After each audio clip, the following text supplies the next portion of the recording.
Hello guys, welcome back to book की कीड़ा। I know it's been long, बहुत दिन हो गए कि हम लोगों ने कैचअप नहीं किया बुक्स पे।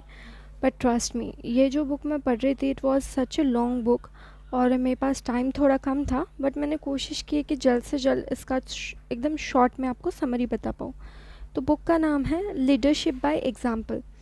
इसमें बताया गया है कि लीडरशिप हमें कैसे लेना है, क्या इनिशिएटिव्स है जो हम लीडरशिप के लिए ले सकते हैं, एक लीडर बनने के लिए क्या खूबियाँ चाहिए और क्या चीज़ें हमें ध्यान में रखना है।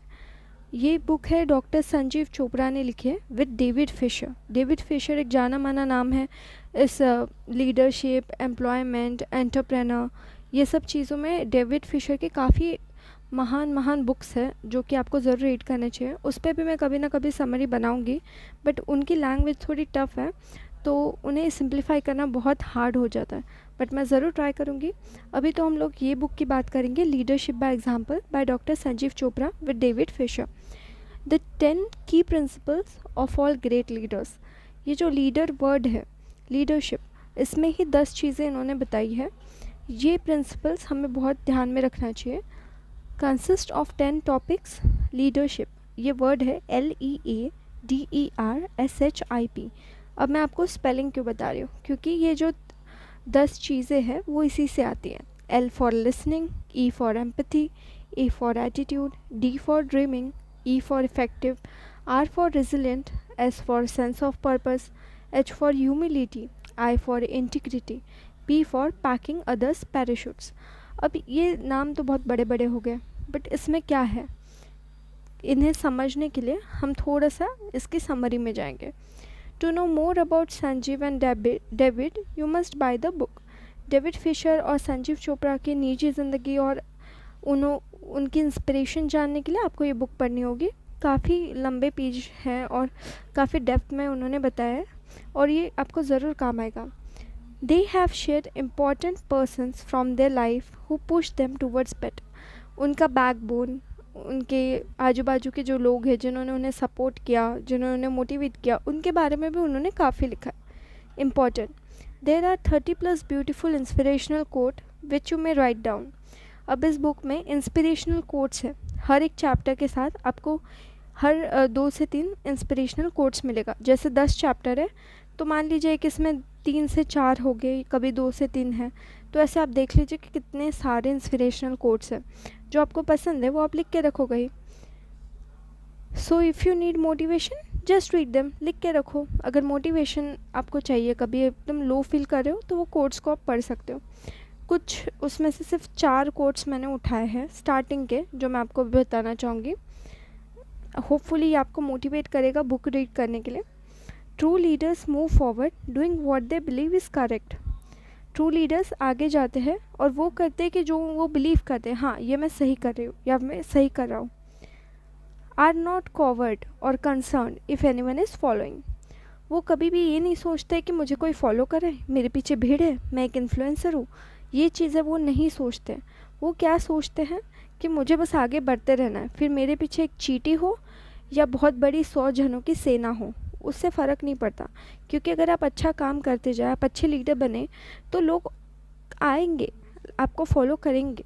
बट आपको जो करते, आपको जो दिल से लग रहा है वो आप करते जाइए। Second, be kind whenever possible, it is always possible if you are willing to work. आपको बहुत काइंड रहना चाहिए दूसरों की तरफ, बहुत प्यार से, बहुत समझदारी से आपको रहना चाहिए दूसरों की तरफ। ये हमेशा पॉसिबल होता है। कुछ लोग बोलते कि पॉसिबल नहीं है हमेशा काइंड रहना, बट है, ये पॉसिबल है। क्यों? जब आप उस पर काम करेंगे, अपने एंगर पे, आपके काइंडनेस पे, तो आपको पता चलेगा कैसे दूसरों की तरफ हमें सिंपैथी, कैसे दूसरों की शूज़ में खुद को रख के हमें समझना है, ये सब चीज़ें होगा। उसके लिए आपको क्या करना है, दूसरों की तरफ आपको सिंपैथी दिखाना है। हो सकता है कि आज आपने किसी की तरफ सिंपैथी दिखाया, बट उसने आपको बोला कि यार तेरे को क्या पड़ा है मेरे लाइफ में, तेरा क्या इंपॉर्टेंस है, तू क्यों मुझे ज्ञान दे रही है या फिर ज्ञान दे रहा है। आज ये वो बोलेंगे, बट अगर आगे जाके आपने जो उन्हें एडवाइस दिया हो या फिर जो भी आपने उन्हें समझाया हो, मॉरल मोटिवेशन दिया है, आगे जाके 10-20 ईयर्स में उन्हें वो ऐसा सोचेंगे, यार तब मेरे दोस्त ने मुझे बोला नहीं तो पता नहीं मेरे लाइफ का क्या होता है, या फिर ऐसा कुछ जो उन्हें मोटिवेट होगा और उन्हें समझ आएगा एक पॉइंट ऑफ टाइम के बाद कि हाँ ये इम्पॉर्टेंट है। Next is the big secret in life, when ever your goal you can get that, what ever your goal you can get that, sorry. तो लाइफ का बिग सीक्रेट क्या है? कोई भी अगर आपका गोल है तो आपको हमेशा बिलीव करना है कि हाँ मैं ये अचीव कर सकती हूँ या फिर कर सकता हूँ। अगर आपने सोचा अरे ये तो बहुत डिफ़िकल्ट है, ये तो नहीं होगा, तो फर्स्ट स्टेप वही है कि आप वही हार जाए, वही आप हार चुके हो, आपसे कुछ नहीं होगा। हाँ, अगर आप पॉजिटिव है कि ओ माय गॉड ये बहुत बड़ा गोल है, बट मुझे ना अभी स्टेप बाय स्टेप इसका प्लान करना है कि मैं यहाँ पे कैसे रीच करूँ, स्टेज 1 ये होगा, स्टेज 2 ये होगा, स्टेज 3 ये होगा, तो आप ज़रूर वहाँ पे रीच करोगे। तो उसके लिए आपको क्या है, एक गोल सेट करना है, उसकी तरफ पॉजिटिवली देखना है, मोटिवेशन से देखना है, ना कि ऐसे बोलना है कि ओ माय गॉड ये कैसे होगा, मैं नहीं कर पाऊँगा। ये सब चीज़ें आपको नहीं सोचने का है। Fourth, vision is the art of seeing things invisible to others. Vision क्या होता है? एक विजन वो चीज़ है जो आप देखते हो। जब आपको एक पेंटिंग दिखाया जाता है, अब उसमें कुछ कुछ ऐसे पेंटिंग होते हैं जिसमें लड़की का चेहरा होता है, अगर आप नीचे साइड से देखो तो अलग लड़की दिखते, ऊपर साइड से देखो अलग, लेफ़्ट साइड से अलग, राइट साइड। तो देखने वाले के पॉइंट ऑफ व्यू पे होता है कि उन्हें कौन सी लड़की दिख रही है, वो कहाँ पे खड़े हैं, उनकी सिचुएशन क्या है। तो सेम यहाँ पे है कि विजन एक ऐसा आर्ट है वो जो दूसरों को नहीं दिखता है, बस आपको दिखता है, और अगर आपको दिख रहा है तो आपको उसे एम्ब्रेस करना है, आपको उसमें अपना 100% देना है। जैसे एक उसमें एक एग्ज़ाम्पल है कि एक लड़की है जिसने अपना खुद का क्या बोलते हैं उनका जो बैकयार्ड रहता है उसको क्लीन करने का लिया कि मैं अपना बैकयार्ड क्लीन करूँगी। जब उसने क्लीन किया उसे लगा वाओ ये तो बहुत अच्छा है, कितना साफ़ लग रहा है, कितने सारी चीज़ें अब मैं ये बैकयार्ड में कर सकती हूँ। फिर उसने क्या किया, दूसरे लोगों को भी बैकयार्ड साफ़ करना शुरू किया। उनसे बोला कि आप मुझे 2-3 घंटे दीजिए, मैं बस इतना करके चली जाऊँगी। इसमें क्या हुआ, उन लोगों को पता चला अरे वाह अपना बैकयार्ड भी इतना क्लीन है, अपन भी बहुत कुछ कर सकते हैं। उन्होंने बोला अच्छा लड़की चल हम तेरे साथ आते हैं, हम लोग और दूसरों को भी करते हैं। ऐसे उनको मोटिवेशन मिला, ऐसे ऐसे धीरे धीरे उन्होंने पूरे नेबरहुड का बैकयार्ड क्लीन किया, और वो पूरे नेबरहुड मिलके बाकी लोगों का, मतलब सोचो ना, एक ताली से दूसरी, दूसरी से तीसरी, तीसरी से चौथी, ऐसे करके पूरा क्लीन हो गया उनका बैकयार्ड। फिर सब लोगों ने वेजिटेबल फार्मिंग किया, कोई लोगों ने प्लेग्राउंड्स बनाए, कोई लोगों ने और कुछ किया, कोई लोगों ने बॉनफायर सेटअप किया, कोई लोगों ने पूल बनाया अपने बैकयार्ड में। जिनका जितना बैकयार्ड था उसके हिसाब से उन्होंने प्लानिंग की, बट उसके लिए क्लीन होना बहुत इंपॉर्टेंट है। अब मैं ऐसे नहीं बोल रही हूँ कि सबका ही गंदा था, कुछ लोगों का क्लीन भी था, बट एक मोटिवेशन मिलता है हमें जब हम दूसरों को देखते हैं, वो भी लोग ज्वाइन हुए, हाँ हमने तो क्लीन रखा है, इनको भी वो चीज़ मिलना चाहिए, चलो मैं इनको हेल्प करता हूँ। ये एक लीडरशिप क्वालिटी है जो आप में होनी चाहिए। विजन बहुत इंपॉर्टेंट है। अब ये हो गया कुछ कोट्स जो मैंने पढ़ा, अब हम मेन लेसन पे आते हैं, जो लीडरशिप के जो वर्ड्स हैं उन पे आते हैं। L for leadership, L for listening, की नोट्स। ये थोड़ा सा लेंदी पॉडकास्ट हो सकता है, बट मैं क्या करूँगी, इसको थोड़ा फास्ट फॉरवर्ड करके पोस्ट करूँगी, ताकि मतलब मैं जितना डेप्थ में आपको एक्सप्लेन करूँ, कभी कभी मैं खो जाती हूँ वर्ल्ड में और मुझे ऐसा लगता है क्या बताऊँ और क्या नहीं, बट मैं कोशिश करूँगी जल्द से जल्द मैं ये समराइज़ करूँ, क्योंकि फिर हमें नेक्स्ट बुक भी लेना है। नेक्स्ट बुक रहेगा अभी नहीं बताऊँगी, अच्छा ठीक है बताती हूँ, how to win friends and influence people. ये बहुत इंपॉर्टेंट बुक है अगेन, अगर आपको फ्रेंडशिप्स और, बट उसके बारे में हम लोग बाद में बात करेंगे, अभी मैं आपको यही बता रही हूँ। लिसनिंग, की नोट्स।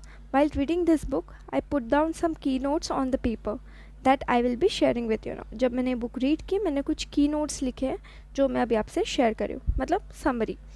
लिसनिंग में क्या है, leadership requires a respectful exchange of information, listening carefully. कोई भी लीडरशिप में क्या है, एक्सचेंज ऑफ इंफॉर्मेशन होना चाहिए। आपके जो सबऑर्डिनेट्स हैं, आपसे जो नीचे वाले लेवल पे है, उनको आपको सुनना है, केयरफुली सुनना है, और जब जब आप सुनते हैं तो आपको उसमें अपनी राय देनी है, बट ऐसे नहीं कि आप एरोगेंट होके दे रहे हो, आपको उनको इम्प्रूव करने के लिए देना है, आपको उनको प्यार से, एम्पैथी, काइंडनेस से समझाना है। As the reference from Bible, Bible में लिखा है listen 100 times, think it over 1000 times, then speak once. 100 बार सुनो, 1000 बार उसको अपने दिमाग में सोचो कि क्या मैंने सुना है, उसके बाद एक बार कुछ बोलो। मतलब ऐसे कोई बकर बकर कर रहे हो वैसा नहीं, जो आप सोचते हो, जो आप मानते हो वही आपको दूसरों को बताना है। तो इसमें कुछ ऐसे रियल लाइफ एग्जांपल भी है जो उसके लिए आपको बुक पढ़ना पड़ेगा। जैसे एक ली लाकोआ एंड जॉन यंग का एग्जांपल है, बहुत प्यारा एग्जांपल है जो लीडरशिप के लिसनिंग स्किल पे बताता है। It is better to be silent and be thoughtful than speak up and make a fool of yourself. आप अगर शांत बैठे हो, थोड़ा सोच रहे हो, उससे अच्छा वो तो अच्छा है ना। या फिर आप ऐसे कुछ भी बड़बड़ करे जा रहे हो, दूसरा बेचारा बोर हो रहा है, पक गया वो। कभी भी आप लोगों को थोड़ा थिंकफुल होना चाहिए कि आप एज अ लीडर, आप लोगों में ये स्किल होना बहुत ज़रूरी है कि आपका जो माइंड है वो 100 माइल्स पर आवर नहीं दौड़ना चाहिए। वो धीरे धीरे स्लो पेस्ड, मतलब इतना भी स्लो नहीं कि स्नेल जैसे, वैसे भी नहीं। अ वाइज थॉट, एक नॉर्मल स्पीड पे आपको सोचना है। You have to listen with heart to really make a difference. आपका दिल क्या कह रहा है? कोई चीज़ आपने सुना, XYZ ने आपको PQM के बारे में कुछ बताएं, बट आपका दिल कह रहा है नहीं, PQM तो ऐसा नहीं है, वो ऐसा कर ही नहीं सकता, आपके ऑर्गेनाइजेशन में चीटिंग कर ही नहीं सकता है। तो आप क्या करोगे? आप उसको एनालाइज करोगे, आप सोचोगे, उसमें आप देखोगे कि क्या क्या चीज़ों से हमें पता चल सकता है कि PQM गिल्टी है या नहीं। कुछ लोग ऐसे करते हैं, अच्छा XYZ मेरा फेवरेट है, चलो इसका सुनते, PQM को हम लोग फायर कर देंगे या फिर उसको पनिशमेंट दे देंगे, उसको प्रमोशन नहीं देंगे। तो ये सब चीज़ें हमें नहीं करना है। हमें क्या करना है कि हर एक पर्सपेक्टिव से अपने दिल से सुनना है कि क्या हमें लगता है कि ये पर्सन ऐसा है या फिर ये सिचुएशन ऐसा है, XYZ कुछ भी हो, बट हमें हमेशा अपने दिल की सुनना है। As listening is the first rule of managing. क्यों? क्योंकि लिसनिंग ये फर्स्ट रूल होता है मैनेजमेंट का। अगर आप सुनने की आप में क्षमता नहीं है तो आप क्या ही लीडर बनोगे? अगर आप दूसरों की क्वेरी सुन ही नहीं पाओगे तो आप क्या ही लीडर बनोगे? आप अपनी चलाते जाओगे और एक दिन पूरा ब्लास्ट हो जाएगा। तो उसमें कुछ ये नहीं है, कुछ क्या बोलते, फ़र्क नहीं पड़ेगा उसमें। फिर सेकंड है empathy. Empathy it has no boundaries. Empathy का कोई बाउंड्री नहीं कि हाँ मुझे 50% इसको ना एम्पैथी दिखाना है। ओह तुम्हारी सिस्टर बीमार हुई, ओह 50% दिखा देती हूँ इसको। ऐसा नहीं चलेगा, आपको 100% देना है, बट 100% भी कितना, उसमें बाउंड्रीज नहीं है। अगर किसी के साथ बहुत कुछ बुरा, किसी का एक्सीडेंट हुआ, ओह तुम्हारा तो बस एक्सीडेंट हुआ, ऐसे नहीं बोलना है हमें। हमें उन्हें एम्पैथी दिखाना है, हमें कंसिडरेट बनना है, हमें बोलना है अच्छा ठीक है तुम 2 दिन रेस्ट लो, बट आके फिर तुम ना एकदम 100% वर्क करना। आप ऐसे बोल सकते हो। और लीडरशिप इसी को ही बोलते हैं कि जब तुम्हारा सबॉर्डिनेट या फिर कोई भी आजू बाजू का अगर वो लो टाइम से जा रहा है तो उनको आप सपोर्ट करो, क्योंकि जब उनका उसके बाद हाई टाइम आएगा तो वो मोटिवेटेड रहेंगे और फिर वो आपको बहुत मानेंगे। ये लीडरशिप का बहुत इंपॉर्टेंट रूल है। The Talmud rich source of traditional Jewish law and custom tells. Talmud है एक रिच सोर्स है ये जीविश लॉज और कस्टम्स का। तो जीविश लॉ में क्या बोलता है? Compassion is highest form of wisdom. Compassion एक सबसे बड़ा फॉर्म है, विजडम मतलब सच्चाई। Also Buddha was called compassionate one due to his empathy quotient. अपने गौतम बुद्धा जो हम उनको बहुत मानते हैं, गौतम बुद्धा जी वो भी इतने कंपैशनेट थे कि उनकी एम्पैथी का क्वोशंट इतना हाई था कि कहते कि ये काउंट ही नहीं कर सकते, बिल्कुल उसकी कोई बाउंड्रीज ही नहीं है। वो लोगों के लिए इतने कंसिडरेट थे। इससे हम पता चलता है कि एम्पैथी क्या होता है। बीइंग सॉरी और sympathetic for others is a universal emotion. किसी के लिए सॉरी फील करना, किसी के लिए सिंपैथी दिखाना, ये एक यूनिवर्सल इमोशन है। बट एक लीडर क्या करता है, ये इमोशन को वो लेता है, leader will take that feeling and translate it into positive action. ऐसे नहीं कि ओ तुम्हारे साथ इतना बुरा हो, ये ऐसा नहीं होना चाहिए तो बहुत बुरा हो। इससे क्या होगा, वो एम्प्लॉय डीमोटिवेट हो जाएगा। बट आपको क्या लेना है, ओह तुम्हारे साथ बुरा हुआ, कोई बात नहीं, अभी तुम रेस्ट कर लो, फिर तुम जब आओगे सब अच्छा होगा, देखना सब अच्छा होगा तुम्हारे साथ, अभी ये बुरा वक्त है ना, निकल जाएगा। इससे क्या बोलते हैं, मोटिवेशन। वो भी बोलेगा हाँ यार ये 2 दिन तो निकल जाएंगे, मेरा एक्सीडेंट हुआ है 2 दिन निकल जाएंगे, या फिर किसकी डेथ हुई है, अरे यार 2-3 दिन तो निकल जाएंगे, फिर उसके बाद तो मेरी लाइफ है ही। अगर तुम बोलोगे अरे यार तुम्हारे साथ बहुत बुरा हुआ, अब तुम क्या ही करोगे, तो वो भी सोचेगा अरे यार मैं क्या करूँ अभी लाइफ में, यार मेरे पास एक पर्सन था वो भी चला गया। तो वैसा नहीं है, एम्पैथी में आपको मोटिवेट भी करना है एज अ लीडर स्पेसिफिकली। ये मैं लीडरशिप के लिए बता रही हूँ आपको, जो भी बता रही हूँ। हाँ ये आपके लाइफ में भी काम आएगा, बट मोस्टली लीडरशिप के लिए। फिर देखते हैं हम third one, attitude. Having an positive attitude is leaders biggest asset. कोई भी लीडर का एक बिगेस्ट एसेट क्या है? एसेट मतलब जमा पूंजी, कि वो एक पॉजिटिव एटीट्यूड प्लस एटीट्यूड के साथ चलते हैं, ना कि negative. A positive attitude can uplift the spirits of everyone around you and inspire the people to greatness. अगर आप खुद पॉजिटिव है तो आपके आजू बाजू वाले लोग भी पॉजिटिव रहेंगे। फॉर एग्ज़ाम्पल, आप एक पर्सन है जिनके अंडर 10 लोग हैं। अब आप रोज़ आके झिक कर रहे हो, हमारा ये नहीं हुआ, ये सेल नहीं हुआ, वो माल वैसे पड़ा है, वो सट रहा है, क्या तुम लोग, छी अपना दुकान अभी बंद होगा। अब वो वर्कर्स को काम करने की इच्छा होगी क्या? नहीं होगी। वो बोलेगा अपना मालिक ऐसा, अपन क्या, अपन भी वैसे ही है। ऐसा ही होता है। वही अगर दूसरा मालिक है जो आ रहा है, बोल रहा है ये देखो ये माल ऐसा पड़ा है ना, इसको हम ऐसे कर सकते हैं, इसको हम पहले निकालेंगे, सेल निकाल देते हैं, फिर वो जो ख़राब हो पड़ा है ना उसको हम लोग डैमेज फेंक देंगे, फिर उसके लिए हम लोग दूसरे प्रोडक्ट का थोड़ा सेल्स मैनेज करके प्राइस उतना रिकवर कर लेंगे। इसे क्या बोलते हैं? पॉजिटिवनेस। तो वर्कर्स को लगे हाँ यार ये माल जल्दी जल्दी कर देंगे, फिर नया माल आएगा, फिर और अच्छे से सेल्स करेंगे, ये वो चीज़, उसमें मोटिवेशन होता है बेसिकली। तो एटीट्यूड कैसा होना चाहिए? पॉजिटिव, हाँ, प्लस एटीट्यूड, ना में नहीं होना चाहिए, कभी भी हाँ में होना चाहिए। ट्राई नॉट टू सरेंडर, कभी सरेंडर नहीं करना है आपको। Keep trying and giving your best till you success. जब तक आप सक्सेस नहीं मिलता आपको, तब तक आपको ट्राई करना है। ऐसे नहीं कि ओ आज मेरे वीडियो में लाइक्स नहीं है, व्यूज़ नहीं है, जान दो अभी मैं नहीं करूँगी पोस्ट। ऐसे से नहीं होगा, आपको कंटिन्यूस रहना है, तभी जाके कुछ आप अचीव कर सकते हो। The attitude must be towards taking ownership of actions. जो भी आप एक्शन करते हो, अगर आपने सोचा कि आज मैं 50,000 का माल ले रही हूँ, बट उसके बाद आपने बोला हाँ तुमने बोला इसलिए मैंने लिया, उसने बोला इसलिए मैंने लाया, मैंने नहीं लेना था, ये क्या हो गया? कॉवर्ड, भगोड़ापन। आपको क्या करना है? ओनरशिप लेना है। हाँ ठीक है, मैंने लाया, मैंने गलती की, कोई बात नहीं, अभी मैं इसको सेल में निकालूंगी, मैं मैनेज करूँगी, मैं ऑनलाइन स्टोर पर डालूंगी, इसमें प्राइसेस में कम में बेचूंगी, बट मैं ये लॉस जो है वो रिकवर करूँगी। इसे क्या कहते हैं? एटीट्यूड, अपनी एक्शन का ownership. Next one, dreaming. Dreaming. Great leaders question things and dream of a better life. They dream of things that never exist, then ask why not. Great leaders क्या करते हैं? क्वेश्चन करते हैं things को, फिर वो dream करते हैं बेटर लाइफ के लिए। They dream of things that never exist, जो थिंग्स पहले नहीं थे बट वो उनका विजन है, जैसे हमने स्टार्टिंग में ही देखा इस बुक में। तो वो विजन को क्वेश्चन करते हैं कि ये क्यों नहीं हो सकता है, मेरा विजन क्यों ट्रू नहीं हो सकता है। उसी की वजह से जो है वो लीडर बन सकते हैं। Essence of leadership is to have a vision. A vision with a plan can change the world. सिर्फ विजन होने से होगा क्या? नहीं, हमें विजन को स्टेप बाय स्टेप रखना है कि फर्स्ट स्टेप क्या होगा, सेकंड स्टेप क्या होगा, तभी जाके उसमें कुछ चेंज हो सकता है, उससे हम वर्ल्ड को चेंज कर सकते हैं। Leaders also have a clear view of the present. They understand the difficulties of the course they have set, but rather than backing away, they open arms and face them. Leaders को एक clear view हो जाए present का, ऐसे नहीं कि हाँ मैंने प्लान रखा है ये 100% कंप्लीट होगा। उन्हें पता है कि उस प्लान में डिफ़िकल्टीज़ है जो पीछे हटने से नहीं होगा, आपको उसको एम्ब्रेस करना है, आपको ओपन आर्म से उसको फेस करना है, तभी आप ग्रेट लीडर बन सकते हो। Great leaders dream when it is necessary, they make difficult and daring decisions to succeed.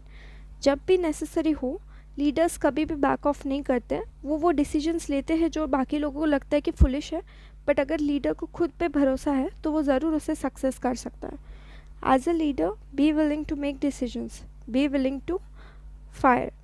As a leader आपको हमेशा ड्रीम बिग करना है ताकि आप अचीव बिग कर सको। Effective, next one is effective. Efficiency is doing things right, effectiveness is doing the right things. Efficiency में क्या होता है? कोई भी थिंग्स जो आप करते हैं वो आप राइट मतलब सही पाथ में कर रहे हैं, बट इफ़ेक्टिवनेस में क्या होता है? जो ऑलरेडी सही पाथ में जो थिंग्स है उन्हें आप इफ़ेक्टिवली करते हैं, मतलब एक प्लान के साथ कर रहे हैं। There is surely nothing quite so useless as doing with great efficiency what should not be done at all. अगर आप कोई चीज़ को एकदम एफिशिएंसी से कर रहे हैं, एकदम प्लान एंड एवरीथिंग आपके पास है, बट अगर वो चीज़ आपको पता है कि ये फ्रूट्स नहीं लाने वाला है फ्यूचर में, तो ये सबसे बड़ा फुलिश थॉट है, आपका टाइम का वेस्ट है। We should understand the consequences and value of using our own effectivity. हम जो भी करते हैं उसके हमें कॉन्सिक्वेंसेस और वैल्यू पता होना बहुत ज़रूरी है, तभी कोई भी जो आपका वर्क है, जो भी आपका विजन है, वो आप इफ़ेक्टिवली कंप्लीट कर सकते हैं। Next one is resilient. Those who turn failure into success are true leaders. जो लोग भी फेल होने के बाद भी खुद सक्सेस लाते हैं वही ट्रू लीडर्स होते हैं. Being resilient helps in overcoming failures. जब आप रेजिलियंट होते हैं तो आप कोई भी फेलियर्स को आप ओवरकम कर सकते हैं. अब ये रेजिलियंट क्या होता है? रेजिलियंट मतलब कोई भी चीज़ अगर आपने हाथ में लिया है तो आपको फुल पेशेंस के साथ उसे कंप्लीट करना है, आपको बीच में क्विट नहीं करना. Resilient is someone who is able to recover quickly from difficult situation by using different techniques and never giving up. Resilient मतलब वो भी होता है जो difficult situations में अपने नए टेक्निक्स लेके आता है, अपने नई चीज़ें लेके आता है और उसे जो माइनस में जा रहा है उसे प्लस में लेके आता है, और वो गिव अप तो कभी नहीं करता है. लीडर्स कभी गिव अप नहीं करते, ये इंपॉर्टेंट पॉइंट है. The one who can withstand any situation is known as resilient person. एक पर्सन जिसे आप कोई भी सिचुएशन में उठा के रख दो, अगर वो 100% अपना दे सक रहा है, वहाँ पे वो सक्सेस ला सक रहा है, तो वही आपका रेजिलियंट पर्सन है, वही आपका लीडर है. और लीडर शुड बी रेजिलियंट. ये तो फाइनल है कि लीडर को रेजिलियंट होना बहुत इंपॉर्टेंट है. विदाउट डैट कोई भी लीडर फेल हो सकता है. Sense of purpose. ये नेक्स्ट है sense of purpose. According to Robert Brain, the purpose of life is life of purpose. हमारी लाइफ का पर्पस क्या है, कि जो हमारी लाइफ है उसका क्या पर्पस है. ये थोड़ा कंफ्यूजिंग है बट ये बहुत इंपॉर्टेंट है कि हम सोचते हैं कि हमारे लाइफ का क्या पर्पस हो सकता है, क्यों हम ये लाइफ जी रहे हैं. बट आपको अपनी जो करंट लाइफ है उसमें आपको पर्पस ढूंढना है. अगर आप वो ढूंढने में आपको वो विजन मिल जाता है तो ही आप ग्रेट लीडर है. क्योंकि हर एक के पास अलग अलग पर्पस ऑफ लाइफ होता है, बट उस लाइफ में पर्पस जो ढूंढता है वही लीडर होता है. A purpose is something that makes a person achieve unattainable goals and makes him और हर अ ग्रेट लीडर. एक पर्पस वो चीज़ होता है जो कोई भी पर्सन को ऐसे गोल सेट और उसको अचीव करने में हेल्प करता है जो उसे लगता है कि वो कभी नहीं कर पाएगा, और वो उन्हें एक ग्रेट लीडर बनने में हेल्प करता है. The way to find this purpose is to devote yourself to loving others, devote yourself to the community around you, and to something that gives you purpose and meaning. अब ये purpose हम कैसे ढूंढें? तो उसके लिए आपको दूसरों की खुशी में खुद की खुशी ढूंढना है. आपके आजू बाजू की जो कम्युनिटी है उनके लिए आपको कुछ करने की सोचना है. कुछ ऐसा करना है जिसमें आपको लगता है कि हाँ, ये करने से मुझे अच्छा लगता है, या फिर इसमें कुछ मीनिंग है. कुछ भी रैंडम करने से नहीं होगा, आपको वही चीज़ करना है जो मीनिंगफुल है. स्पेसिफिकली अगर आप दूसरों के लिए कर रहे हो तो उसमें आपको पर्पस कहीं ना कहीं मिल जाएगा. Humility. Great leaders are humble and can keep their ego and achievements in check and they are very modest. अब ये ग्रेट लीडर्स जो होते हैं वो काफ़ी हम्बल होते हैं. हर एक लीडर नहीं होता है, बट जो ग्रेट लीडर होते हैं वो ऑलवेज आपको हम्बल मिलेंगे. उनका कितना भी अचीवमेंट हो तो भी वो एकदम पेशेंस और कामली लोगों के साथ ट्रीट करते हैं. उनका जो ईगो है, उनके जो अचीवमेंट्स है, वो हमेशा उन्हें एक साइड कॉर्नर में रखते हैं. वो कभी उनको आगे नहीं आने देते. फॉर एग्जांपल रतन टाटा जी, कितने भी उन्होंने सक्सेस पाया है बट अभी भी वो इतने हम्बल तरीके से लोगों से मिलते हैं कि उसमें हम ह्यूमिलिटी और लीडरशिप देख सकते हैं. And they are very modest. वो काफ़ी मॉडेस्ट है. वो 10 बार अपनी अचीवमेंट किसी को गिनाएंगे नहीं, बट जब वो एक सेंटेंस बोलेंगे तो आपको उसका पावर उनके सेंटेंस के पीछे दिखेगा. It is quality of humility that often enables leader to break down the business and the barriers between themselves and those who follow, and that makes them worthy of esteem. ये जो quality होता है humility का, एक barrier होता है खुद में और दूसरों में जो आपको फॉलो कर रहे हैं या फिर जो आपके साथ है. तो वो जब आप दूसरों की तरफ ह्यूमिलिटी दिखाते, आप ज़्यादा प्राउड नहीं होते, आप ग्रीडी नहीं हैं, आपके पास एटीट्यूड नहीं है, तो आप दूसरों के साथ जो है मिक्स हो सकते हैं और उन्हें समझा सकते हैं कि आपका मोटिवेशन और आपका विजन क्या है. तभी जो है ये पूरा आपका जो प्लान है वो सक्सेस हो सकता है. Humility means respecting other peoples. Humility मतलब दूसरों की रिस्पेक्ट करना, खुद को दूसरों के शूज़ में देखना. Humility should have humor also, as this helps diffusing the situations. अगर बहुत टेंशन वाला माहौल हो गया आपके लीडर्स में या फिर आपके फॉलोअर्स में या फिर आपके कलीग्स में, तो ह्यूमिलिटी में ऑल्सो एक ह्यूमर आता है कि जब आप दूसरों को समझ तो रहे हो बट आप थोड़ा सा उसमें ह्यूमर डाल रहे हो, उससे क्या होगा कि जो टेंस सिचुएशन है, जो एकदम ब्रेकेज पे है, वो थोड़ा डिफ्यूज़ हो जाएगा, वो बोलेगा अरे यार तू क्या बोल रहा है ऐसे, तो that will defuse the situations. Integrity. अब इंटीग्रिटी क्या है? Integrity is far more valuable than money. Integrity एक खुद का सेल्फ एस्टीम होता है, खुद से जब आप सच बोलते हो उसे इंटीग्रिटी बोलते हैं। ये पैसों से भी ज़्यादा वैल्यूएबल है। क्यों? It is like an egg, एक एग की तरह है कि अगर आप इसे सेफ रख रहे हैं काफ़ी दिनों के लिए, बट अगर उसमें स्लाइड भी क्रैक आता है, ब्रीच हो जाता है, तो it is of no use, it is gone. बिल्कुल वैसा ही आपका इंटीग्रिटी, अगर आपने 10 ईयर्स के लिए बहुत अच्छा काम किया है बट 11th ईयर आपने थोड़ा करप्शन कर दिया, उसके बाद जो इंटीग्रिटी आपका चला गया, you can not recover that, because एक बार अगर आपको आदत लग चुकी है करप्शन की, तो आप आगे के 20, 30, 50 साल वही करते रहोगे। So it will be gone and of no use. Leaders appreciate the fact that the people in the organisations are the most valuable assets. Also integrity में ये भी आता है कि लीडर्स को अप्रिशिएट करना है कि आपके ऑर्गेनाइजेशन में जो भी लोग हैं वो आपके एसेट्स हैं, वो आपके ऊपर लाइबिलिटी नहीं, उन्हें आपको सैलरी नहीं देना है, सैलरी तो ऑब्वियसली आप दोगे, बट मेन चीज़ क्या है कि वो एसेट्स है, और वही आपको जो है आपका विजन जो है वो एक्सपांड कर सकता है, तो उन्हें आपको वैसे ही ट्रीट करना है। अगर आप उन्हें स्लेव्स या फिर एसेट्स की लाइबिलिटीज़ की तरह देखोगे, तो फिर वो लोग कहीं और जाएंगे जहाँ पे उनको एज अ एसेट देखा जाएगा। Last one, packing others parachutes. It stands for people skills principles and packing others parachutes. अब ये पैकिंग अदर्स पैराशूट क्या है? तो इसमें हम पीपल के स्किल देखते हैं, लोगों के प्रिंसिपल्स देखते हैं। पैराशूट वो होता है जो एक सेफ्टी जैकेट होता है, तो दूसरों के लिए हम सेफ्टी जैकेट कब बनाते हैं? जब आपको अपने साथ दूसरों की ग्रोथ चाहिए। Always grow with other people, giving them achievements, highlights. जो आप खुद अचीव कर रहे हो उसमें अगर आपने दूसरों को भी हाईलाइट किया, ओके मैंने तो ये बहुत अच्छा किया, but you know this person help me, this person has this quality, इससे क्या होगा कि उनकी लाइफ में भी एक पैराशूट आ जाएगा। ओके, तो जब दूसरे उनको नोटिस करेंगे तो वो भी आगे जाके ग्रो कर पाएंगे। ऐसा नहीं कि आप अकेले अकेले पैराशूट लेके उड़े जा रहे हो और दूसरे लोग बेचारे नीचे, ऐसा आपको नहीं करना है, फिर आप लीडर नहीं कहलाओगे। As alongside the leaders others also can blossom. दूसरे लोगों के साथ आप और हायर और ऊंचा जा सकते हो। क्यों? क्योंकि अगर आपका पैराशूट थोड़ा भी ख़राब हो गया तो आपको पकड़ने वाले दूसरे लोग हैं जो आपको नीचे गिरने नहीं देंगे। Remember that leadership is not one way street. Leadership कभी भी वन वे स्ट्रीट नहीं है, it's a two way street. आपको कम्युनिकेट करते रहना है, आपको लिसन करते रहना है। बाकी जितने भी हमने प्रिंसिपल देखे वो सब आपको करना है, तभी जाके आप लीडरशिप में सक्सीड कर पाओगे। At some point, every leader has to be dependent on his subordinates and employees under him so as to be their parachute, and return he can achieve further growth. अब एक leader 10 जगह नहीं रह सकता है, अगर उसके 10 कंट्रीज़ में 10 ऑर्गेनाइजेशंस हैं, वो हर जगह नहीं रह पाएगा। तो इस अभी आपको क्या करना है, आपको डिपेंड रहना है अपने एम्प्लॉयज़ पे। तो आप यहाँ पे क्या कर सकते हैं?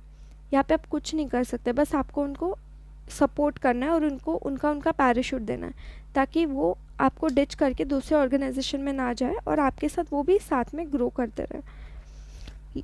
फॉर एग्ज़ाम्पल सदगुरु, जैसे उनके अभी 10 जगह ईशा फाउंडेशंस हैं, बट उन्होंने क्या किया, उन्होंने प्रॉपरली हर एक को पैराशूट्स दिया और हर एक जन अपना अपना मैनेज कर रहा है। कहीं पे भी ऐसा नहीं है कि यू आर ए एम्प्लॉय, या फिर उन्होंने वॉलंटियर्स बनाए, जो कि बहुत अच्छी चीज़ है। It's a great mindset.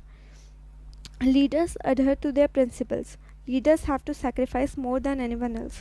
Definitely अगर आप लीडर है और आपका विजन है, तो उस विजन को आगे बढ़ाने के लिए पूरे टेक्निक्स है, जो भी आपका डेटा है वो आप ही को देखना है। तो लीडर हमेशा ज़्यादा काम करते हैं बाकी लोगों से, क्योंकि बाकी लोग तो सिर्फ फॉलो कर रहे हैं, बट ग्रेट माइंड किसका है? लीडर का है। तो ऑब्वियसली लीडर को ज़्यादा टाइम और बाकी चीज़ें, मनी हो गया, जो भी चीज़ें स्टार्टअप करने के लिए, वो सब लीडर को ही सैक्रिफाइस करना है।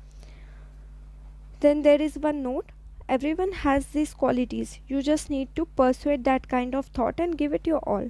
लीडरशिप हर एक जन में होती है, बट फ़र्क सिर्फ इतना है कि कुछ लोगों को ये पता है कैसे इसको आगे लाना है, कुछ लोग टिमिड हो जाते हैं और वो पीछे रह जाता है। Also this is very short summary, ये बहुत छोटी सी समरी इस बुक की। ये बुक 208 पेजेस का है और काउंटलेस स्टोरीज है इसमें, काउंटलेस लोगों के, हर एक जो पैरामीटर है उसमें एटलीस्ट दो से तीन स्टोरीज़ है, वो भी हाई एंड टेक पीपल के हैं, जैसे बिल गेट्स हो गया या फिर हमारे गौतम बुद्धा जी हो गए। बहुत लोगों के स्टोरीज़ है इसमें। कुछ ऐसे भी है जो सोशल वर्कर्स है, जिनका एनजीओज़ है, कुछ ऐसे जिनके बिजनेसेस है। काफ़ी बड़े बड़े स्टोरीज़ है जो आपको पढ़ने में ज़रूर मज़ा आएगा, which you can embrace and make your self a better and updated version of your self. अगर आप लीडरशिप के क्वालिटीज़ अगर खुद में लाते हैं तो आप बिल्कुल अपने आप को बेटर वर्जन बना सकते हैं। So yeah, thank you so much. That was a summary for this book and happy reading.